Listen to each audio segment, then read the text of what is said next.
Hi, and welcome to Kitchen Conversations. Welcome to the podcast. Boy, am I excited. I get to sit down today with one of my pickleball pals, Pam Bidinost. Now, Pam and I have known each other for probably almost 30 years now. Yeah, it would be almost 30 years that we've known each other. Pam was a neighbor and a friend and ultimately became the person that introduced me to pickleball. Now, we all have that person. You have it, I have it, and for me, it's her. Her passion for the game is unmistakable. It all started at a fitness class when they encountered the game of pickleball being played at RMC here in Kingston. From there, she became a very passionate pickleball player, a tournament winner, and ultimately a co-founder of the Kingston Pickleball Club. You're going to hear her entire pickleball story on today's episode of Kitchen Conversations. Well, Pam, good morning. Good morning. Well, hello. Welcome to the podcast studio. I'm so glad that you're here. It's been quite a journey to get to where I am today. All these components and lights and cables and plugs and technology. I love it. Yeah. Well, I'm so happy that you're here, and I'm so happy we get a chance to talk about your game and your love for pickleball and of course, the Kingston Pickleball Club and the dream and the vision behind all of that. So thanks for being here this morning. Oh, thanks for having me. Well, listen, there's so much to talk about. Going to try to wrap this up within 45 minutes if we can. But when you and I get chatting, I mean, it could be tomorrow. You know, we could wake up and go, "Are you hungry?" 100%. I'm hungry. We've been here for 12 hours and we can't talk enough about pickleball. But yeah, what an amazing game, isn't it? I mean, really, at the 100%. Heart of it. Yeah, it's just really something, Pam. And so I'd like to start by kind of asking you to tell us about how did you find it, or did it find you? And walk us through the journey of where it started for you and some of the people maybe that were involved. And I guess, do you remember, maybe your first game, second game, and how Absolutely. that addiction kind of kicked in? So why don't you start with that this morning? Yeah, so I was going to, I should go back to when in Glen Burnie, with your wife, we used to go to an exercise class, and it was called the Huffin Puffin Muffin Girls. The what? The Huffin Puffin Muffin Girls. One of the husbands nicknamed us the Huffin Puffin Muffin Girls because we would exercise, and then we would have a coffee, and sometimes we would have muffins, and sometimes we would do bake. Anyway. Right. So then from there, we went to go to a class at RMC. And it was a half-hour exercise class for women over 50 or older women. And we did that for about 6 months. And then the lady that was teaching it said one day, you really should do more than just this half hour. You should maybe go walk the track. There was a walking track there. Or go and play pickleball. And we were like, whoa, what is pickleball? And she said, well, actually, we're doing not a podcast, but a news, the CKWS News was coming in to do a segment on their sports there, and they needed somebody to be playing in the background. So she's like, well, I'll show you quickly how to play, and you guys can play in the background. Well, I mean, if you go back to, I have not found it yet, but it's there somewhere, to that video, and see us in the background. We're not playing pickleball. We're just laughing like crazy. The ball is going everywhere. So anyways, that got us hooked. And then we started watching people in the gym. Like when we would go on the walking track, there was an area in the middle where people would play pickleball. And there was, some pretty serious people in there. And we can hear them saying the score. And we're like, well, what are they saying? Like there's 3 numbers in it. They keep repeating. Anyway, so we decided one day, and at RMC, you can take they have the paddles there. They have the nets, everything. So we decided to get brave one day, and we're gonna play. So we go and we set up a net. I don't think we set it up right. And we start playing, and I think I've told you before, where we started saying like 10, 50, 30, and then we'd hit the ball, and it didn't make any sense at all. No, not at all. And I don't even think sometimes we got the ball over the net, but we kept playing and hitting the ball. And so finally this one day, this woman came over and she said, oh, I can't stand this anymore. I need to teach you guys how to say the score properly, because what are you saying? We're like, we don't know. We're just having fun, right? We're making it up. Right? Yeah. Yeah. So anyways, we learned how to say the score properly, and then we learned about the kitchen line. We learned about the game. And then I was to the point where I would go to the exercise class at 9, or I think it was started at 9 till 9:30. And then I would get home. One day I got home at like 2:30 or something in the afternoon. And my husband was like, where have you been? And I was like, I was playing pickleball. And it went from there. And then I said to him, and I think there's some tonight. Do you mind if I go back after supper? And he's like, sure. And I don't think he'd ever seen me so enthused about, like, I've always gone to exercise classes. I've always kind of participated in physical things, but this was like something else. Next level. Yeah. Yeah. So I went back in the evening, and I see this group of men playing, And I sit down on the bench with my paddle in my hand, and I'm all excited. And of course, the one guy, and it's now I know who he is, Victor Carquez, Right. said to me, are you here to play? And I was like, yeah, is that okay? And he's like, oh, yeah, absolutely. And so we start playing, and about 2 games in, I start to realize they're like way beyond me, and I'm not understanding what I'm doing. So I said to him, you know what? The next game, I'm just going to sit out. And so I sat on the bench, and then I realized after watching them play that I was in the wrong place at the wrong time. Oops. So I was like, thank you very much. And I said, I know I don't fit in here. And he's like, no, absolutely. He like encouraged me to stay. But anyway, it turns out that they were very competitive, and it was a group that had been invited, and you don't, now I know. Yeah. Beginners don't get in on that, and sure. I mean, it changed, it evolved. Yeah, you took the downtown pickle bus and should have been on the uptown pickle bus. That's 100%. I got to the pickleball, but the wrong pickleball. Yeah. It's interesting though to hear you say that, Pam, because there's a group that obviously to your point was maybe playing at a slightly more experienced level than you were at the time, but yet so gracious to include you in that. Absolutely. And I want to talk more about that in a minute with you about what I love about the game and the people. And it really isn't so much the paddle and the ball connecting, which is, it's a part of it. But for me, it has always been about the people. And that story, sharing that this morning, and thank you for that. Yeah. That's the essence of the game. And I think for those listening to the podcast today who maybe are thinking about getting out there and trying it, that would be the moment. That's the reason. It's not really about hitting the ball, although that's enormously fun. Yeah. It's about the social sort of community that you're going to find that it's hard for us as pickleball players, Pam, I think, to explain that to a non-player. Well, and I found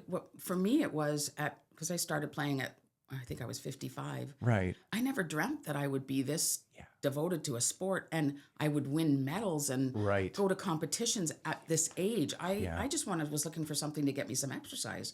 And I'm totally addicted. And I've yet to meet somebody in the learn to play or whatever, even at the club, who has come away and said, I really hated that. Oh, no, it doesn't happen. If anything, it's like, I'm not good enough. I got to get better. Yeah. How do I sign up for more? Like, I want to play every day, and now I want to play twice a day. So how do I do that?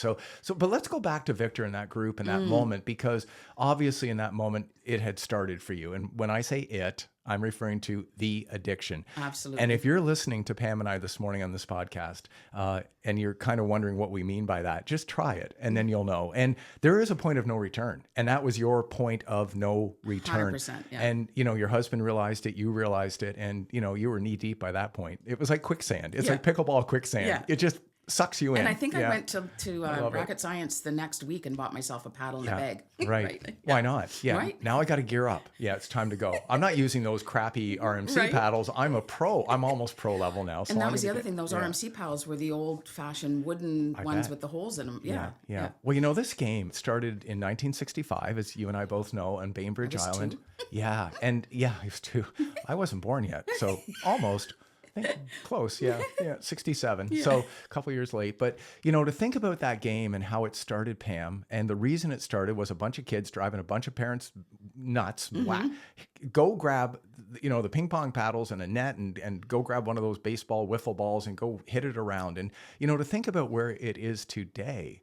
100%. From where it came from. But, that moment at RMC with that group of players and you getting addicted. And so where does it go from there? You went and bought a paddle, you got into it. And then what's sort of the next phase of that? Because that's phase one. Phase one is you try it, you love it, you like it, you're addicted. Then you're looking for other places to play or more people to play with. And at that time, there was a group that was at I think it was the Catholic school downtown by Metro. Okay. Had a group that went in the evenings. And that was in a gym. The walls were like, it was really close up to the serving line, so you'd hit your paddle on the wall as you go to serve. And there was someone there, Vitali, who had come up to me. I think it was the 3rd or 4th day in, and said, would you like to go in a tournament with me? And I was like, oh my God, a tournament, like compete. And so of course, and I'm like, sure. And he's like, well, it's in Waterloo, Ontario. I'm like, oh, my brother lives in Cambridge. That'd be great. I'll go for a visit. Right. Perfect. And at that time, my aunt came to watch, my brother came to watch, my cousins were there. Like it was just, and we entered in the 3.0 mixed and we won a bronze medal. Wow. And I'm telling you, I was like a kid in a candy shop. I'll with bet. I wore my medal everywhere. Like I walked around the place. Even the next day, I went back to watch when I wasn't playing. I should have been going home with my medal on because I wanted everybody to see that I won a medal. So I get it. And so those listening understand. So you start the game. How much time passes between starting the game and going to that very first tournament? Was that months? Like, 2-3 months. Wow. Yeah. I didn't know that. Well, so I started in, it would have been the summer. Okay. And it was October that we went to the tournament. No kidding. Yeah. And I won my first medal and then I was hooked. That's courage. Yeah. Like, because I'll tell you, and we'll talk a little bit about tournament play this morning, hopefully. Don't let me forget, because it's a completely different animal. When you talk about social pickleball or even slightly competitive pickleball at the club level, at KPC, when you're playing and, you're doing your thing, that's one thing. But boy, when you step into a tournament, the adrenaline, the emotions, the heart rate, the breathing. So let's not forget to talk a little bit about tournaments today. But wow, good for you to jump in that quickly, and good on him for asking. And for him to believe in, like that, I just couldn't believe that he wanted to play with me. Like,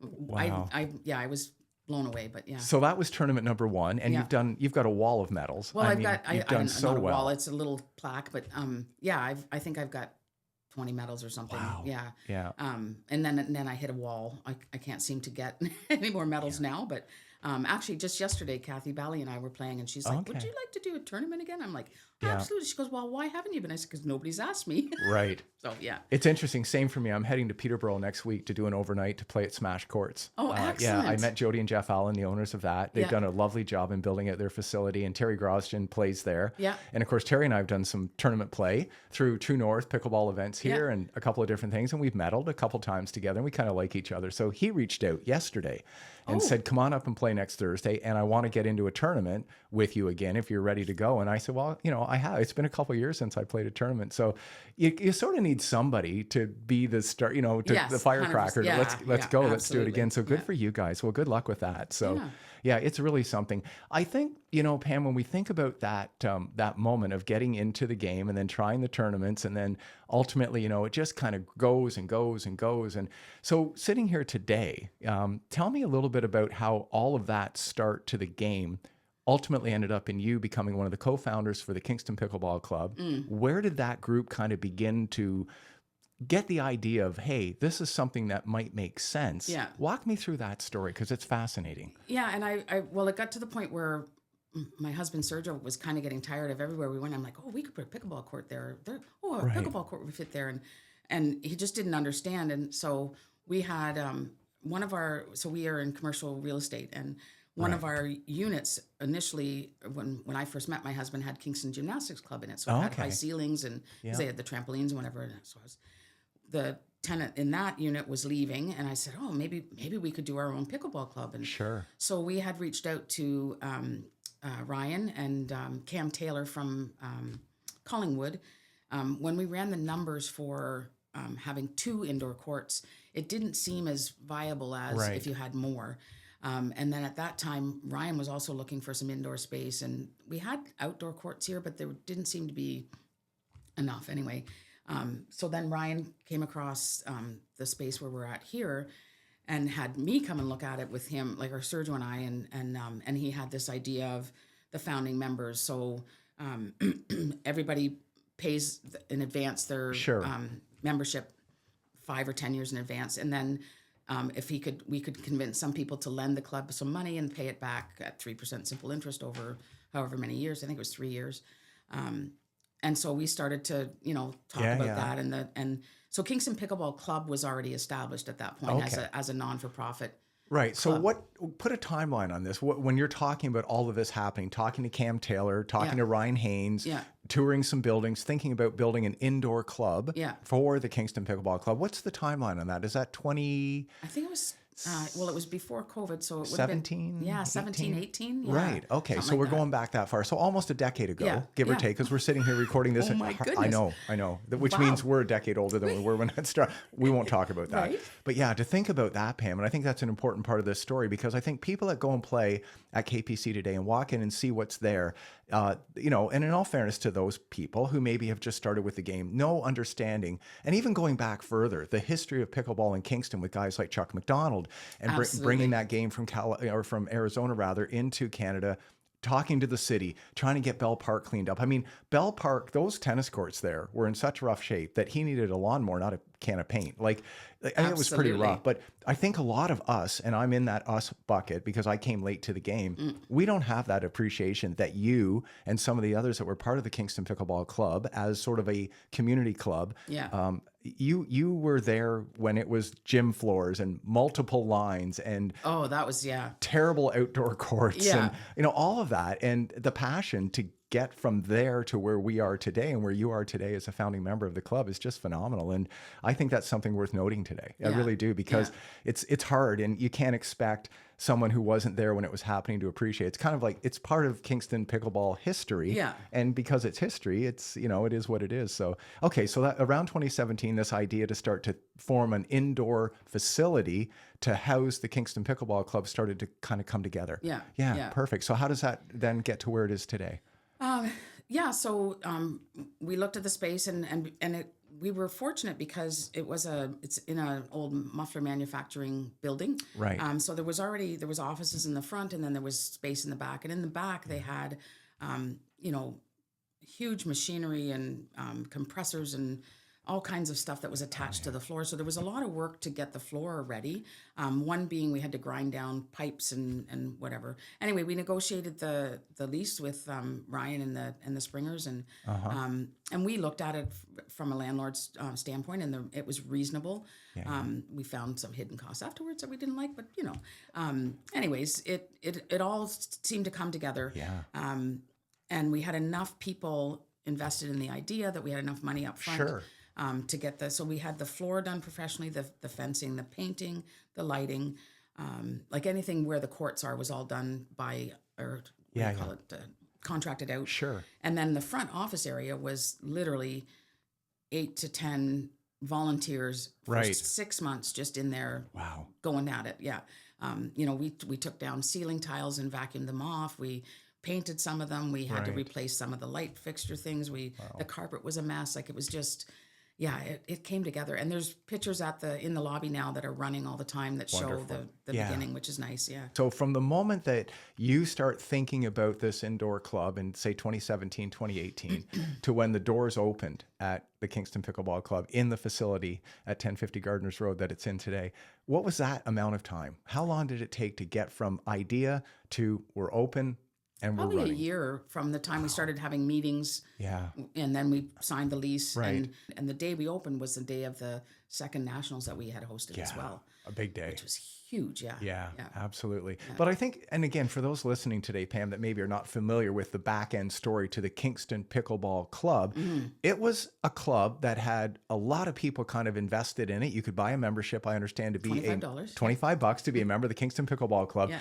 And then they were organizing, people within that were organizing games at different outdoor locations, indoor locations, churches, Correct. Boys and Girls Club, places Hosting like that. tournaments. Yeah. Right. Yeah. So I've got that story kind of right, that's kind of how it started. And so then when the club, the actual building itself was constructed and you put so much time and effort and it turned out just to be amazing, the club that became its home club then. Yes. Instead of dealing with churches and Boys and Girls Clubs, Yes. they kind of moved that. Great. Wow. Oh, yeah, because we were at the Boys and Girls Club Yeah, for that's the right. time between RMC and Sure. opening this up. We were at the Yeah. Boys and Girls Club for quite a while. It was a couple of years, yeah. Yeah, it must have been a moment though for those players who were part of the Kingston Pickleball Club. They were paying their $25 to be a member, had been playing, with the group forever and ever. The first time they walked in though, to what would have been at that point in time, the first club that they probably laid eyes on that had dedicated pickleball courts. Yes, and no other lines, no other Right. interference. And I know from being there and volunteering and helping out a bit in the background, long after all the hard work was done, we came along to, hey, we're here now, we'll help. My wife and I, is all the heavy lifting done? Great, we're here.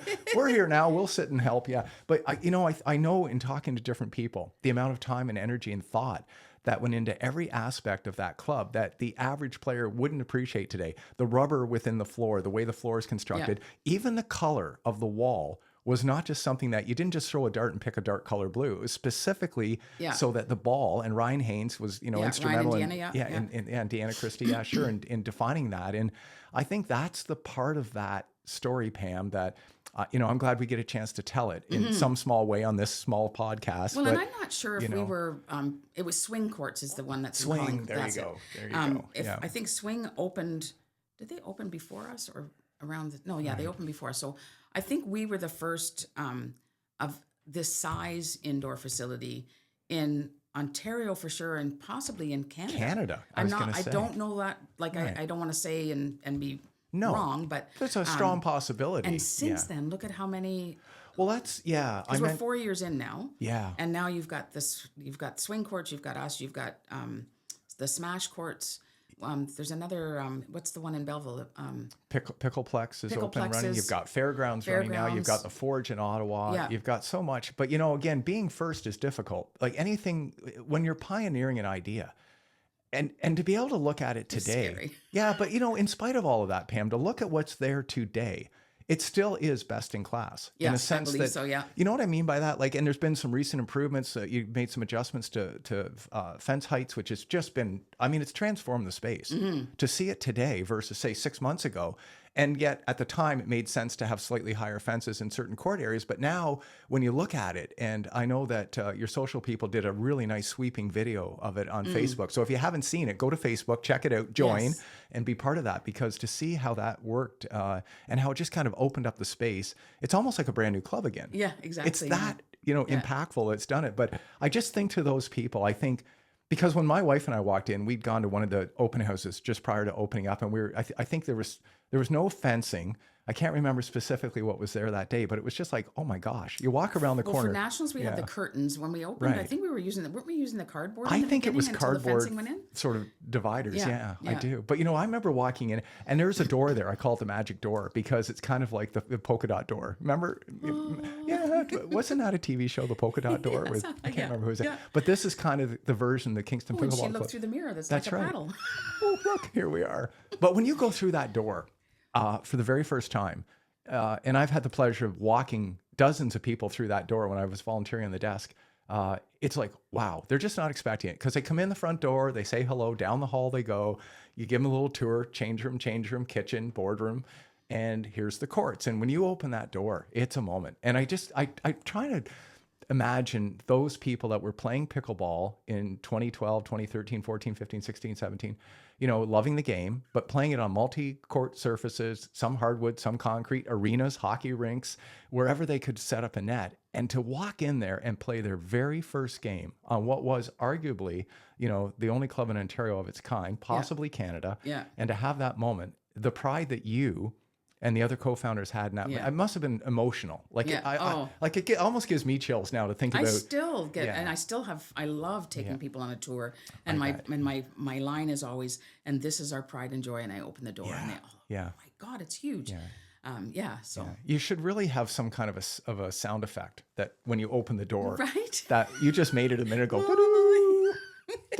Well, and my husband, who is, I call him a bit of a negative Nelly, so he was very unsure about all of this, and even the investing part and lending the money to the club, and he was cautious. He was very cautious, and he's a numbers guy, and he's a research guy, so he's always like, he had nothing to compare it to. No. So it was really hard for him to be on board.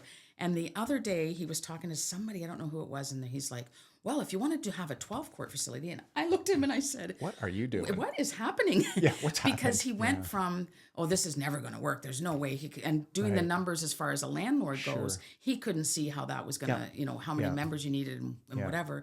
And now he's like thinking we should get a bigger facility, indoor, outdoor courts, and, anyways, it's quite fun to see. And he doesn't even play pickleball. He calls himself a pickleball widow. Right. Yeah. Which he is. Yes, yeah. Well, suck it up, Buttercup.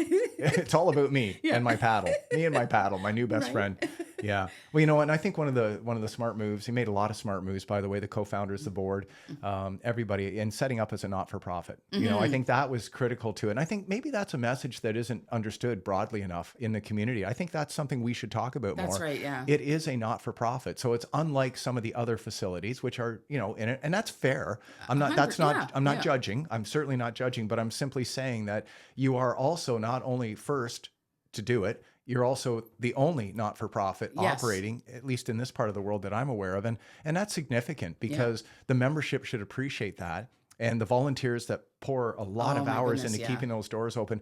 We had a small business, as you know, Pam, for many, many years. And we always said the most important person in the business was a guy that put the key in the door in the morning. Because without that key in the door, nothing happens. So you can have a great business or a great facility, but if you don't have people to put keys and doors at the beginning and the end. To think about the volunteers and how many hours they put in and how they're Right. 4 years in and we're still volunteering. We do have a staff member, Greg, who it's been great having him. For sure. Everybody loves him and he does a great job. But just, I think that's what sets us apart is the fact that we are non-for-profit run by volunteers. And it's like a family. It's a home away from home for so many of us, right? Yeah, it really is. And it's interesting as the game develops. And, if we go back to the day that KPC opened the doors and welcomed the pickleball community in, and we think about the change in the landscape and the offerings that are out there now. And to your point, and you mentioned it, you've got the franchises that are now starting to gain a bit of traction, and not just here, not just in Ontario. This is around the world, and certainly in North America. If you were to count the number of indoor courts today across, let's just say North America, and I don't know where you'd find that number, but it's enormous compared to where it was just 5 years ago, but everybody's kind of coming into the market with an agenda, with an idea, with a marketing we're this for pickleball, we're that for pickleball. And yet, I think KPC has come out of the gate, being the first and establishing themselves as a club that, really kind of took that first leap of faith. And that's something that I just don't want, to be missed on the conversation this morning, because that's hard. It's so hard to be the first, because it's kind of easy now for someone to come along and go, oh, I'll take the best of this and the best of that. So people opening a pickleball club in North America today can now drive around and tour dozens and dozens of different, you've got the pickler, you've got the flying pickle, you've got, chicken and pickle and dink and dine. I mean, Mesa. I was talking to a fellow on the podcast a couple of days ago who's going down to play in Mesa at a facility called Dink and Dine. So I went on the Google, and let me tell you, like, wow, like something else. Well, and in Canada, we have Steve Deacon, who's our male, number one or top Canadian player, is opening up. It's called The Nest in Burnaby, BC. Yes. And I think he's hosting one of the nationals coming up or something. There's a lot of big stuff coming as far as his club goes. And they are from the ground up, like they built it from the ground up. And it's huge. I think it's 20 indoor courts or something. Absolutely. And then some outdoor courts. And so that'll be fun to... Yeah. And you're seeing a lot of clubs now coming along that are offering there's different things to do within the club, but again, it's when you go back to being the very first, and I still say everything that's there today is just phenomenal. So, but yeah, you're seeing the game grow. And I think if there's, an upside to all of that, it's that the game is growing and they're seeing things. And somebody had mentioned that in order for pickleball to get to the Olympics, which is ultimately what most of us would love to see, because it's a great spectator sport. I mean, the dinking part, the smashing, the firefights, they're all pretty cool. But when you get into the pros and they're into that really nice game, and then it speeds up, and then there's a reset, and it's really a spectator-friendly or sport. more than 4 back and forths. Yeah, right. Somebody does an accidental reset, so the beginners are whacking it away, and all of a sudden somebody makes a mistake, and we've had what I call an accidental reset. But it is a spectator-friendly game, and it really does need to get to the Olympics, and I really hope it does. And I know organizations, I've spoken to the Global Pickleball Federation, and they are working on a 3-year plan to try to get to where they need to get. Did you see April Fools that somebody put out there that it was... I fell for it. I totally fell for it. I think I shared it. Because we're so anxious for it, right? We want it to get there. But I think the point I'm making is, as these facilities start building out and we welcome more people and we reach more people, and it's all just good for the game. And there's no downside to seeing the game grow and to see where it's all going. So wow. Yeah. Well, congratulations on all of that. It's just such a great story. Yeah. And the people involved. And I'm so glad to hear that there's a rolling sort of pictorial at the desk now, because I've seen some of the pictures from, guys like Brad Lowe and Sima being up on a skyjack and, and what looked like hazmat suits tearing down. Yeah, Dave and Deanna in the hazmat suits, It's just great. So, yeah, well, congratulations and all that. So the other element I would add to tournaments is that it, you do meet people from other parts of the country. And so when you go into, let's say, a True North event, one of the team challenges, for example, which are just terrific. Oh, that's awesome. And if you're hearing this and thinking about joining one of those, please do. It's well worth it. And it's just a great weekend. But you'll meet people. And I mentioned Ken Pekarsky earlier. Now, Ken, for those that are listening that might know Ken, he does resemble Will Ferrell. There's a certain physical look to him. So when I saw him, I can't wait to see that. Yeah, I rushed over and had a chat with him, and we kind of had a laugh about that. But, we become buddies and we talk quite often. And, he's up in, north of Aurelia kind of thing. But I would not know Ken if it weren't for a tournament. And so, Well, even Dan Aykroyd came to the club and Right. sponsored one of the tournaments and had his Crystal Head. Crystal Head vodka was the. I mean, and that inspired people to play because they were going to get Crystal Head vodka as their For sure. first prize or whatever. But I haven't quite convinced him to play yet. But Maybe. yeah, You never know. Yeah. Well, that's the other thing that strikes me is so we hosted the nationals in I believe it was 2018 and 2022. Right. And at that time, so the very first one that we hosted, Catherine Parenteau, did a clinic here. So I've done a clinic with the top women's player in Canada, and Amazing. I drove Steve Deacon around Kingston, and he was in my car, and you know it's reachable if that makes sense. It's interesting, and I would reflect on that. I've had a chance to talk to Steve Peranto, of course, the Hall of Famer, and again, there's an example. I shouldn't say hi to Steve Peranto on a street, let alone talk to him on a podcast. But for him to sit down with me for an hour and talk about his father and the legacy of the paddle that he invented in 1984, and Steve playing in the first ever organized tournament in 1976 in Washington State, I hang up from that call or from the podcast, and I take my earbuds out, and I have to sit here for a minute, and I think I just talked to Steve Peranto, like unbelievable, but that's pickleball people. And so if I could say one thing to the person listening, and by the way, the goal of the podcast, I finally decided what is my ambition here? Yeah. What am I trying to do?